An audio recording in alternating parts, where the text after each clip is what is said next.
네, 오늘은 1월 30일 토요일입니다. 본문은 누가복음 9장 51절에서 62절의 말씀, 누가복음 9장 51절에서 62절까지의 말씀이 되겠습니다. 제가 받들어 봉독하겠습니다.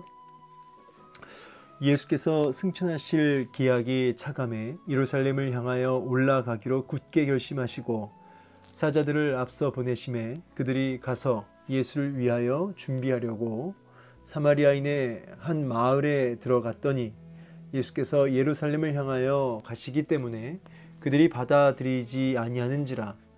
제자 야고보와 요한이 이를 보고 이르되 주여, 우리가 불을 명하여 하늘로부터 내려 저들을 멸하라 하기를 원하시나이까. 예수께서 돌아보시며 꾸짖으시고 함께 다른 마을로 가시니라. 길 가실 때에 어떤 사람이 여짜오되 어디로 가시든지 나는 따르리이다. 예수께서 이르시되 여우도 굴이 있고 공중에 새도 집이 있으되 인자는 머리 둘 곳이 없도다 하시고, 또 다른 사람에게 나를 따르라 하시니 그가 이르되 나로 먼저 가서 내 아버지를 장사하게 허락하옵소서.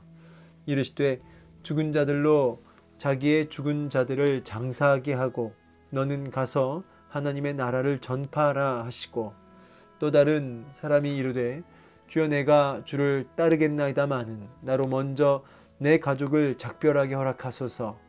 예수께서 이르시되 손에 쟁기를 잡고 뒤를 돌아보는 자는 하나님의 나라에 합당하지 아니하니라 하시니라. 아멘. 네, 오늘 이제 본문을 통해서 또 우리에게 또 주시는 메시지를 함께 묵상해 보기를 원합니다. 우리 예수님께서 이제 승천하실 기약이 찼다라고 지금 나와 있는데, 하나님이 정하신 이제 그 때에 그 일이, 그 예언들이 성취되어 가매, 이런 의미로 이해하시면 되겠습니다. 한 채 오차 없이 하나님의 그 시간표대로 움직이고 계시는 것이죠. 승천하실 기약이 가깝다, 차갔다라는 표현, 사실은 이 승천은 이 십자가에 죽으시고 또 부활하신 이후에 있는 일이죠. 근데 이제 지금 이 누가는 그 십자가와 부활 이후에 있을 승천을 바라보면서 모든 일이 하나님의 그 정하신 계획과 뜻 가운데 이루어지고 성취되어 가고 있다는 의미를 좀 더 부각시키고 있는 겁니다. 여러분, 우리는 한 치 앞도 모르죠. 또 우리가 하나님이 정하신 그 때와 기한을 모릅니다. 우리의 때와 하나님의 때가 또 다르죠. 중요한 거는 뭐냐면 하나님은 한 채 오차 없이 당신의 그 뜻을 이루어 가신다는 것이에요.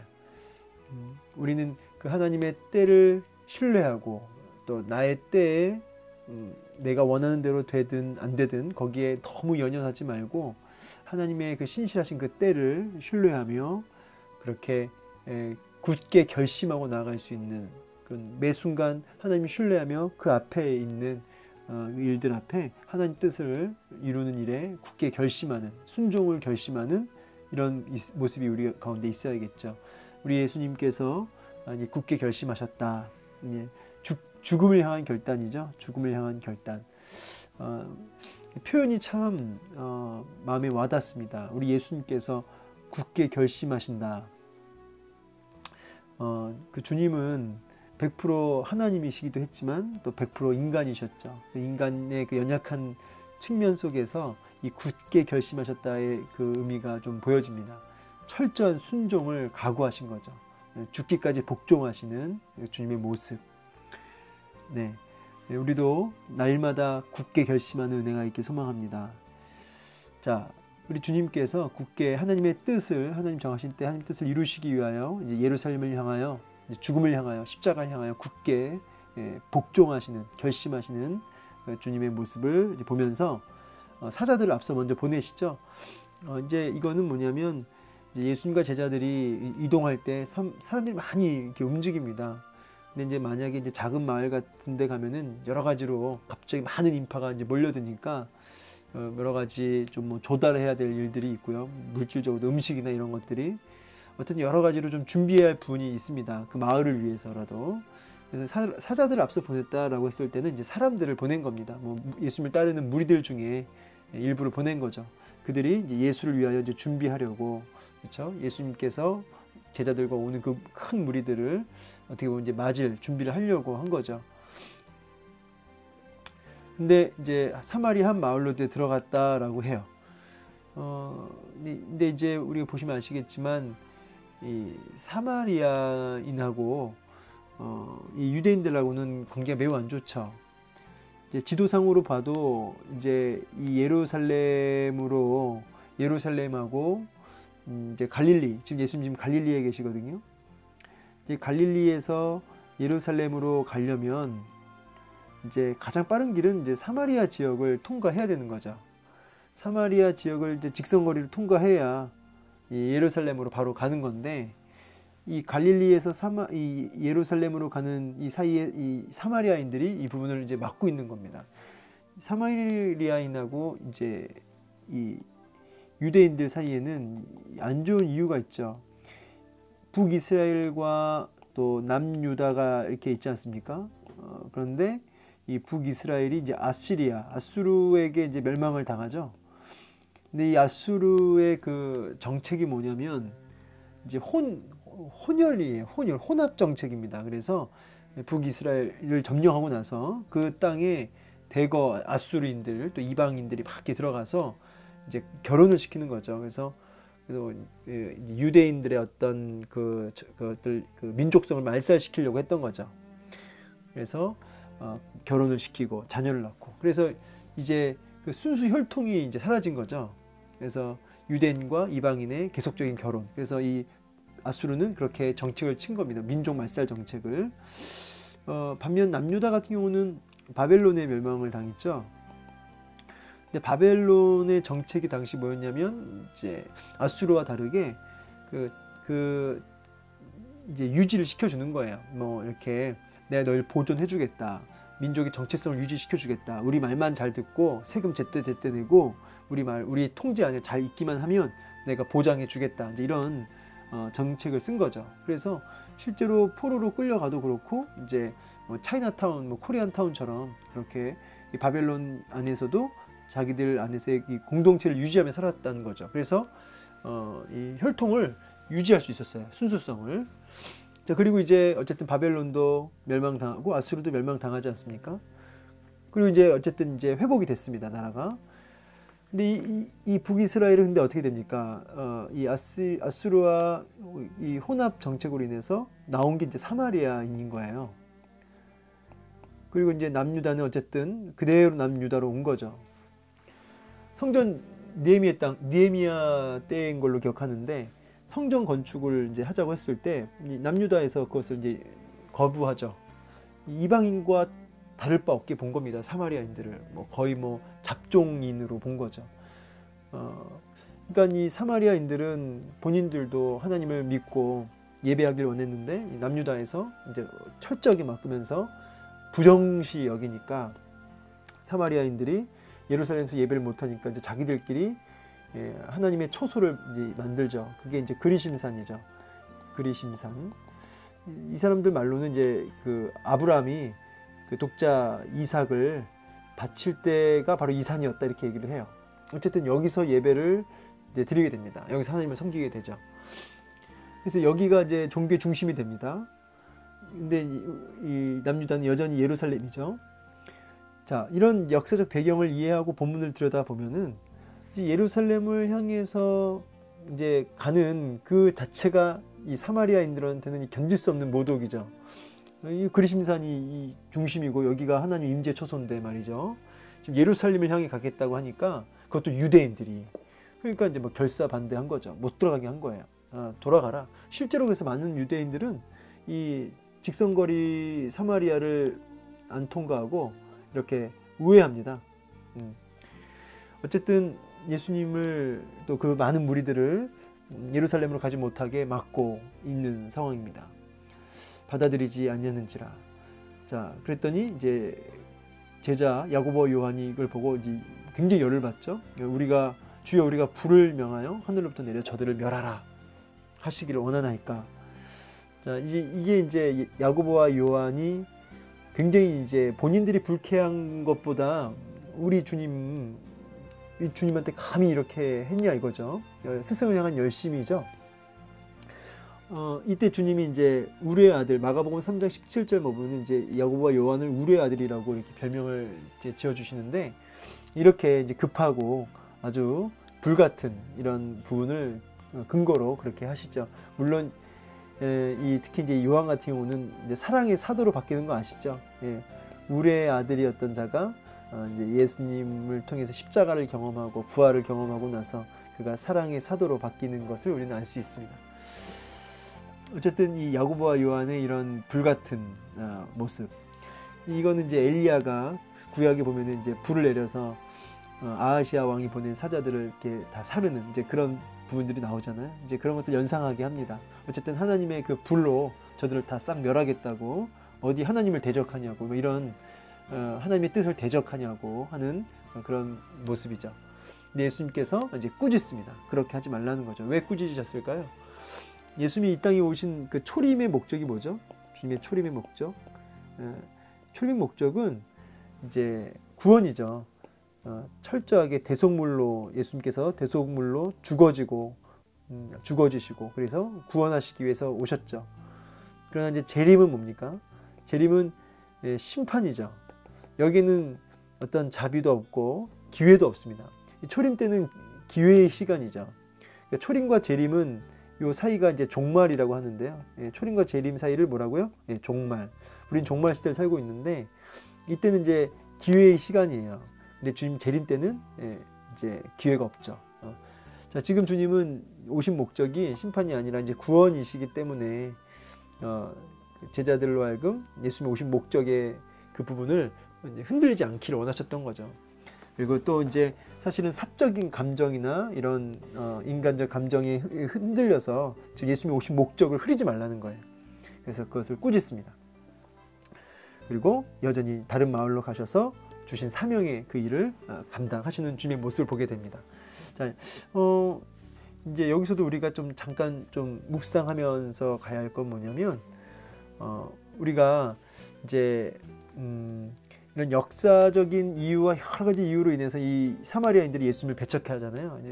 구원의 기회를 잃어버렸죠. 그들이 정말 하나님 자체 되신 그 예수 그리스도를 맞이하고 그분께 메시지를 들을 수 있는 어마어마한 축복의 기회를 잃어버렸어요. 왜 잃어버렸죠? 자신들이 가지고 있는 어떤 신념, 고정관념, 뭐 역사관, 뭐 다 포함될 수 있는데 그 자기 갖고 있는 그 형성하고 있는 그 어떤 생각들에 붙들려서 예수님을 받아들이지 못했죠.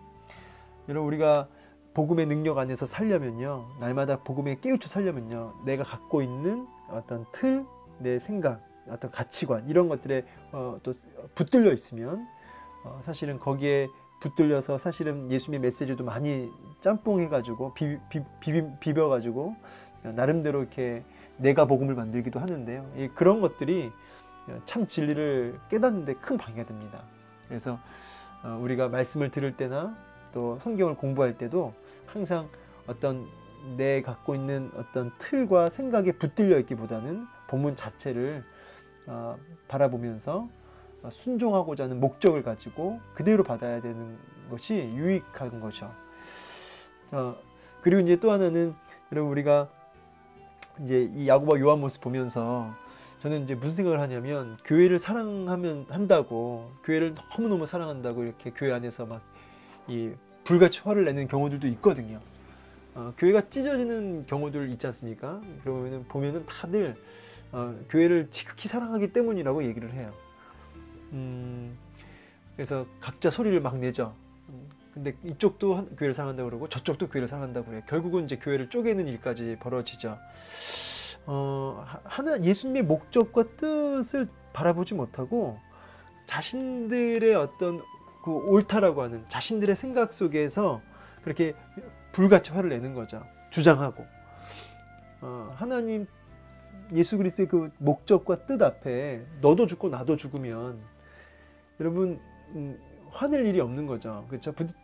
생각이 다를 수는 있어요. 그렇죠? 서로 간에 생각이 다를 수는 있습니다. 교회를 사랑하는 방법도 스타일도 다를 수 있죠. 그러나 예수 그리스도와 그분의 목적과 뜻 앞에 나도 죽고 너도 죽으면 그렇게 이렇게 막 불을 명하여 막 불로 멸하라 뭐 이런 분노가 일어나지 않는 거죠. 자기 감정에 휘어잡히는 거죠. 결국은 하나님 뜻보다는, 예수 그리스도의 목적보다는 자기의 감정에 사로잡히는 경우들이 얼마나 많은지 몰라요. 사실 부끄럽지만 목회자들 가운데도 표적 설교 이런 거 들어보셨죠?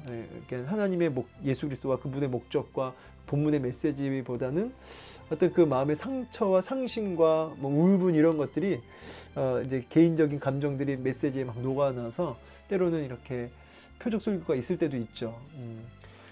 그런 것들은 이제 뭐 이제 목회자들 입장에서 이제 좀 돌아볼 부분이라면, 성도들 입장에서도 참 자기의 감정과 하나님 뜻을 이렇게 막 잘 섞을 때가 있어요. 그래서 너무 세게 말하고 막 그것이 막 절대인 것처럼 막 주장하고, 그래서 막 마음 상해하고 그런 경우도 진짜 많습니다. 특히 열심당원들이 그래요. 열심당원들, 교회 안에 열심히 있는 분들, 소리 크신 분들, 좀 이렇게 막 의로우신 분들, 뭔가 이제 자기 신념이 강하신 분들, 그분들이 함정에 빠질 확률이 굉장히 높습니다. 예. 그래서 조심하셔야 돼요. 참 좋으신 분인 건 알겠는데 주님처럼 이렇게 주님이 꾸짖으실 수가 있습니다. 예. 혼나요, 주님한테 잘못하다. 왜냐하면 그 내 생각과 내 감정이 너무 앞선 거예요. 예. 하나님 뜻 앞에 먼저 죽어지셔야 돼요. 그리고 뭐 거룩한 분노 얘기하는데 그 거룩한 분노가 자기 감정과 생각이 앞섰다는 걸 수도 있다는 거예요. 이 부분을 헷갈리시거나 혼동하시면 안 됩니다. 자, 계속해서 이제 예수님께서 이제 길을 가십니다. 복음을 그 주신 목적과 사명이 조금도 흔들림 없이 본인의 그 십자가, 그 죽음의 길로 정말 멈춤 없이 가는 주님의 이 모습, 너무나 감사한 모습이죠. 자, 가는데 어떤 사람인지 몰라요. 근데 내가 어디로 가든지 주님 따르겠습니다. 그랬더니 주님이 여우도 굴이 있고 공중에 새도 집이 있는데 인자는 머리 둘 것 없다. 잘 알고 따라와라. 이런 얘기 하시는 거죠. 어디로 가든지 주를 따르겠다라고 하는 이 사람 마음에는 뭐 그 중심이 뭐 정말 주님 따르고 싶은 마음이 있었겠죠. 그런데 제자도 마찬가지고 자기 수많은 무리들도 마찬가지고 나를 따르는 이유가 뭐냐라는 거죠. 주님은 분명히 얘기하죠. 이 미물, 이 짐승들도 머리 둘 곳이 있는데 인자, 바로 예수님은 이 머리 둘 곳 없는 이분이 누구시죠? 하나님이시잖아요. 온 우주의 창조주시여, 그 권세와 능력은 뭐 정말 상상을 초월하는 우주보다 크신 존재. 근데 그 존재가 머리 둘 곳 없다. 참 얼마나 낮아지셨나요, 우리 주님이. 이렇게 되신 이유가 뭡니까? 하나님의 그 뜻을 성취하시고 그 공의로우심을 드러내 보이시고 그리고 우리를 이렇게 사랑하시기 때문에 참 그 왜 너무 큰 이야기죠, 그죠? 너무 큰 사랑이고 너무 큰 은혜입니다. 자, 그렇게 주님은 그렇게 머리 둘 것 없이 그런 주신 목적을 향해서 길을 묵묵히 가시는데, 따르겠다라고 하는 이 제자는 동상이몽, 어제도 말씀드렸지만 다른 꿈을 꾸며 따라간다는 거예요. 그래서 우리 성경에서 이 말씀을 가지고 그대로 적용하자면 예수님 믿으면 잘 됩니다. 예수 믿으면 좋습니다. 맞아요. 좋고 잘 돼요. 근데 그 좋고 잘 됨이 세속적 의미는 아닌 거죠. 우리가 복 받아야 됩니다. 그렇죠? 근데 그 복이 세속적 복은 아닌 거죠. 근데 우리가 전도할 때도 그렇고 우리가 이 부분에 있어서 좀 속일 때가 많아요. 스스로도 속고. 여러분, 우리가 이제 하나님 이 사업 잘 되게 해주십시오. 그러면 내가 영광 돌리겠습니다. 여러분, 예수 믿으니까 그 사업이 잘 되고 또 이 사업 잘 되면 예수님께 영광이고, 그거는 전혀 여러분 성경하고 맞지는 않습니다. 물론 그 사업을 통해서 하나님께서 잘 되게 하셔서 또 귀한 도구로 쓰실 수는 있어요, 능히. 근데 그렇게 안 해도 하나님은 능히 그 일을 감당하시고요. 여러분 통해서 여러분 영광 올리겠다는 거는 여러분이 어떤 위치에 올라가거나 어떤 돈을 많이 벌어서 이렇게 영향력 있는 사람이 돼야지 영광 돌린다. 그건 여러분 속이는 거죠. 여러분 속이지 마십시오. 그렇게 안 돼도 영광 돌릴 수 있어요. 청소를 하면서 청소부가 돼서도 영광 돌릴 수 있습니다. 영광이라고 하는 것은 하나님의 그 성품을 맛보고 그 하나님의 성품을 드러내 보이는 삶을 얘기하는 것이거든요. 결국은 여러분 매 순간 여러분의 처한 환경에서 그 자리에서 지금 영광 돌리는 거지, 내가 이렇게 되면 영광 돌리겠습니다, 그거는 속이는 거죠. 물론 비전을 가질 수 있고 꿈을 갈 수 있지만 이 안에는 여러분 엄청난 내 욕심과 야망이 도사리고 있다는 걸 명심하셔야 돼요. 그래서 그러니까 여러분 실망하는 거예요. 주님 삐졌어요, 뭐 주님 실망이, 이런 소리 하는 거예요. 그래서 주님한테 왜 삐져요? 예? 뭐 물론 그러니까 이제 거기엔 자기 욕심이 담겨져 있다니까요. 인간적으로 위로해 드릴 수 있습니다. 그러나 거기에는 주님의 뜻보다는 자기의 야망과 욕심이 꺾였기 때문이에요. 예, 주님은 머리 둘 것 없었다고요. 우리가 그 주님 길 쫓아가는 게 제자라고 했잖아요. 그럼 우리가 어쩌면 참 영광 올려드리겠습니다, 영광 돌리는 삶, 이거는 어쩌면 화려한 삶을 얘기하는 게 아닐 수 있습니다. 이렇게 말하고 있는 저도 훌륭한, 그러니까 좀 인정받고 칭찬받는 목회자 되고 싶은 마음이 있어요. 근데 이게 마음을 다잡죠. 네, 이건 뭐 개인 묵상이니까 여기까지 하고, 어쨌든 자, 중요한 건 뭐냐면 주님이 이렇게 헛다리 짚고 있는 제자들에게 이렇게 그들의 마음을 꺾는 이야기를 하십니다. 머리 둘 것도 없도다. 근데 또 다른 사람이 또 분위기 파악 못하고 또 이렇게 또 얘기를 하는데, 대화를 들어보세요. 나를 따르라 하니까 뭐라고 하냐면 내 아버지를 장사하게 허락하옵소서. 이거는 사실은 좀 센 이야기예요. 뭐냐면 이 장사는 웬만하면 허락해 줘야 돼요. 이 유대인들의 풍습과 통념 속에 이 장사를 지내는 것, 부모님께 장사를 지내는 건 이 10계명의 일환으로 내 부모를 공경하라 해가지고 사실은 이 부분은 우선권이 주어져요. 그 당시 그 어떤 것보다 우선권이 뭐냐면 부모 장례예요. 근데 허락하옵소서, 이거는 뭐 이런 말 할 필요도 없는 그런 정도의 우선권이거든요. 근데 주님 뭐라고 해요? 죽은 자들로 자기의 죽은 자들 장사하게 하고 넌 가서 하나님 나라를 전파하라. 이거 굉장히 충격적인 메시지거든요, 사실.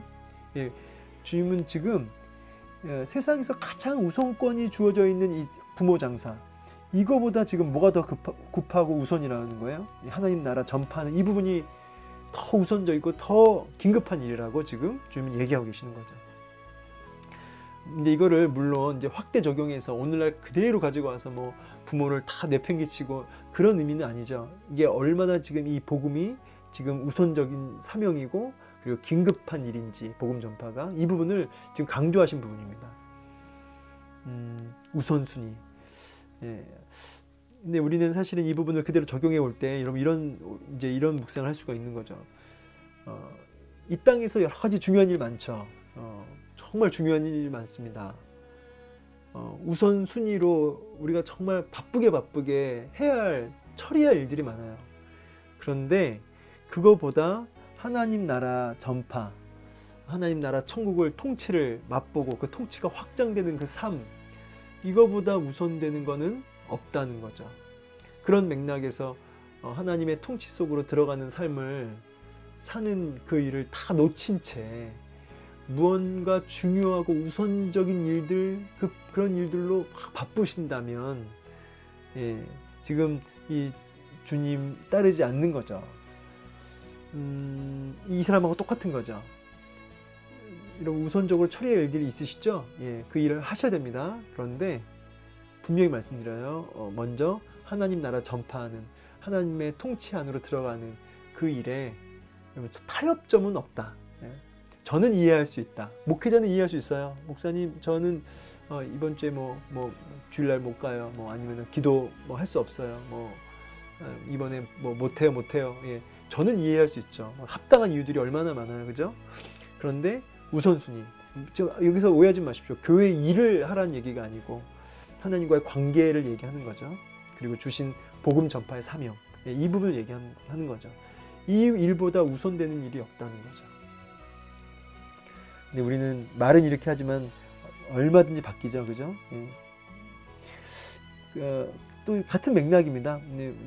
가겠지만 이 사람은 좀 그래도 좀 가겠지만 먼저 가족하고 작별 인사하게 해주십시오. 이것도 너무 당연한 이유예요. 지금 둘 다 당연한 걸 가지고 주님은 이거 당연한 걸 가지고 당연히 예스라는 대답이 나올 거를 가지고 주님은 이걸 뒤집는 거야. 안 된다는 거예요. 그러면서 마지막 결론, 손에 쟁기를 잡고 뒤를 돌아보는 자는 하나님 나라에 합당하지 않다라고 딱 목박아 얘기하시죠. 무서운 얘기죠. 하나님 나라에 합당하지 않다. 안 된다는 거거든요. 롯의 아내라고 제가 써왔는데, 이제 소돔과 고모라 멸망할 때 롯의 아내가 뒤를 돌아보아서 이제 소금 기둥이 되었다는 얘기 우리 다 아시죠. 이 뒤를 돌아봤다는 게 여러 가지 의미가 있겠지만은 세상을 향한 미련을 뜻해요. 세상을 향한 미련.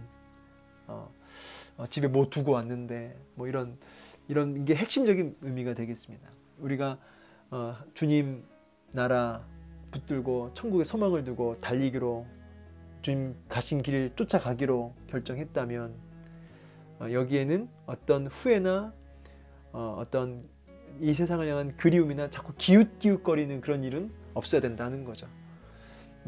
그런 맥락에서 여러분 뒤돌아보지 마십시오. 여러분이 가야 할 그 목적과 사명을 향해서 오늘도 한결같이 나아가신 예수님 뒤를 바짝 쫓아갈 수 있는 저 여러분 되기를 소망합니다. 자, 오늘 메시지 같이 다 봤고요. 좀 이제 제가 중요한 묵상들을 좀 포인트를 잡아서 좀 해드렸는데, 여러분 오늘 이 메시지를 통해서 저 여러분 마음속에 오늘도 내가 주님의 길을 좀 쫓아가야겠다. 이 굳게 결심하시고 가야 할 길을 가시는 이 주님의 모습을 좀 머릿속에 그리시면서, 마음속에 그리시면서 그렇게 주님 뒤를 바짝 쫓아 걸어가실 수 있는 저희 여러분 되기를 소망합니다. 그리고 여러분의 감정에 너무 붙들려서 하나님 뜻을 너무 내세워서 여러분 이렇게 분노하지 마시고요. 그리고 주님 따르는 목적과 이유, 그것을 분명히 하십시오. 주님 이렇게 사셨습니다. 주님 가신 길을 쫓아갈 수 있는, 잘 따라갈 수 있는 저 여러분 되길 소망합니다. 사랑하고 축복합니다.